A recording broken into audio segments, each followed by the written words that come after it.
Keep working at it. Keep going. It does not matter if people say that you suck. They will keep saying it, by the way.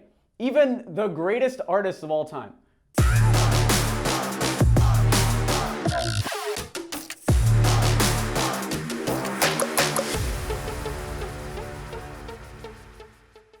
This video is brought to you by MailRush.io, a cold email automation tool.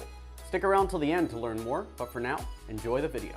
At some point, if you're out there doing anything, someone is going to want to give you feedback. And in today's video, I want to talk about how do you handle that feedback? How do you handle that criticism?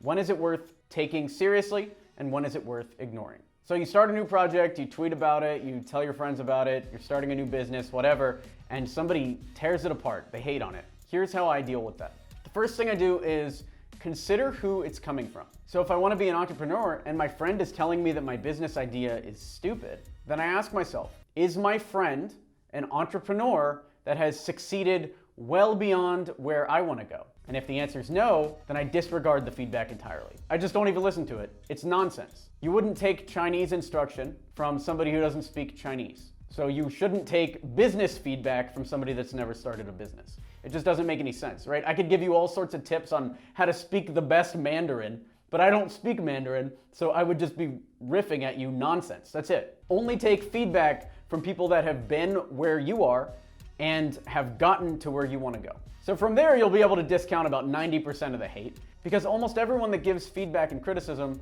are either outside the space or just unaccomplished in general. Now, what you actually want to do is seek out real feedback, because feedback in itself is not bad. Criticism or having people crap on your ideas that have never done anything themselves, that's bad because it will discourage you from working or discourage you from achieving. But criticism itself is necessary for improving your ideas and actually learning your skills. So how do you get real criticism that's worth listening to? Here's what I do.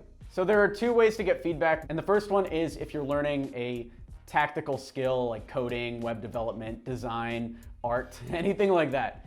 And what you do here is you pay for feedback. There are a ton of places like Fiverr and Upwork where you can pay somebody to give you feedback on your design, on your code, on whatever that you're trying to do. Remember, nothing in the sales or starting a business field here. Do not pay somebody to give you feedback on your business idea. I'll tell you exactly what to do with that in a second. But if you're trying to be a designer, you're trying to be a developer, then paying for feedback is the best way to level up. So go on Fiverr, go on Upwork, hire somebody to give you feedback, take that, improve, and keep paying for feedback over and over again. The way I like to think about it is I would rather pay $3,000 to random people on Fiverr for feedback than get $200,000 in debt to go to a school, a college, and learn this type of thing.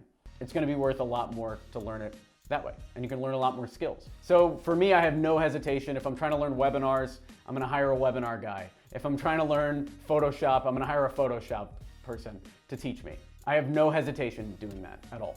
And you really shouldn't either, because otherwise you're going to waste a lot of time flailing around. Now, for selling skills, meaning you want to become a better salesman, a better marketer, a better business person. Luckily, it's even easier and you don't have to go out of pocket. The way to get feedback on your sales or marketing skills is to sell your thing. You want feedback on your webinar? Get 100 people in a room using Facebook ads, pitch it, and see how many you sell. You want to get feedback on your cold email? Send 100 cold emails and see what the responses are. The best feedback when it comes to marketing and sales comes from your customers. So you sell your thing to people, and when they turn you down, they'll give you some great excuses, aka feedback on why your idea isn't right for them. Then you have your feedback, you can go back to the drawing board, improve your pitch, improve your business concept, whatever, and get to the point where they will buy. And you can actually use this for feedback on your other skills too. So let's say you want to be a designer and you pitch your portfolio to somebody and they will tell you that you're not ready. Then you know that you need to improve your design skills before you sell again. Or use the email 10K system and find a designer to partner with that has 10 or 20 years experience and just skip the line. So you sell, you get a bunch of feedback from people. Now, I've told you how to get the right kind of feedback. So how do you handle it? How do you not kill yourself when you realize you suck? Well, let me tell you exactly what to do. The first thing you want to do is recognize that it's part of the process. Feedback is necessary in order to get better. If you're serious about your craft or your skill or your business, then any feedback you can get from either your customers or a mentor that you hire is a gift. So make sure that when you get feedback, you use it to fix what's broken, so then they can never use that feedback again. So let's take it back to the design idea. Let's say you're trying to sell custom labels to breweries. You're an artist and you're trying to make these labels for beer bottles at independent breweries. And one of them gets back and they're like, you know what? I just don't really love this label. It's not making me want to buy the beer. Excellent. So you take that feedback and you think about it and you create more pieces with the thought in your mind, how do I create a label that's going to make people want to buy this beer? Create some more labels, you pitch again, maybe even go back to that first person who turned you down, and they won't have that feedback anymore. You'll have broken through and leveled up as a business because now you have labels that are more likely to sell beer, which if you're trying to be a marketer is exactly what you need to be doing. You're not an artist that's gonna have something on the wall. You're an artist that is creating a label that is going to sell more product. So use that feedback to fix what's broken. And the way to fix it is make sure that you've improved to the point where you can never get that feedback again. And then they'll give you more feedback and you can improve the next thing. So you recognize it's part of the process and then keep working. Don't stop if somebody says you're terrible. If you believe in what you're doing, then you need to keep improving what you're doing.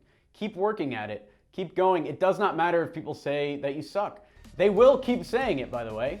Even the greatest artists of all time. Think about Picasso, one of the top selling painters ever. Some people just hate his paintings. Even after all of this time, even after all this success, the entire industry says Picasso's the greatest.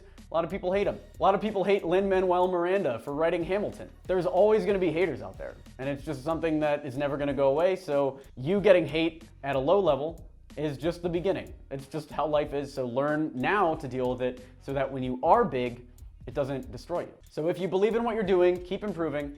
And remember that the people hating on you or giving you very strong criticism don't actually care about you. They're in their own world. They're in their own movie. And in their movie right now, they have to comment on your thing to tear you down. Then if you think about your life like a movie, the hero wouldn't give up after a little bit of negative feedback. That's the part in the journey where it starts getting interesting. If you just won out the gate, it'd be a very boring story. So this is now the part of the story where it's not as easy as you thought, but you push through and then you succeed even more at the end.